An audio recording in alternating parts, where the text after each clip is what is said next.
Unashindwa kupona changamoto zako za maumivu makali sana katika diski za uti wa mgongo kutokana na mtindo wa maisha ambao unaishi kila siku. Na kwa kiwango kikubwa mtindo huu wa maisha umekuathiri sana kwa sababu una mtindo mbovu sana wa maisha. Kila siku umekuwa unakaa sehemu moja kwa muda mrefu. Wakati mwingine umekuwa ukinyanyua vitu vizito kwa kiwango kikubwa sana ambavyo huwa vinachochea kwa kiwango kikubwa zaidi maeneo ya uti wa mgongo na hata kupelekea maumivu makali sana ambayo yamekuwa yakikusumbua kwa muda mrefu.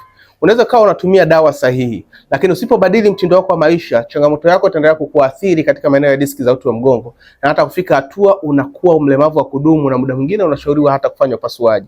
Unapokuwa na changamoto za aina yoyote za maumivu makali sana ya diski ya uti wa mgongo, ni muhimu kurekebisha au kujiangalia zaidi katika mtindo wako wa maisha ambao unaishi kila siku, kwa sababu mtindo unaoishi kila siku ndio unaokuathiri kwa kiwango kikubwa kiasi kwamba unashindwa kupona, kiasi kwamba kila siku unateseka, maumivu ni makali sana.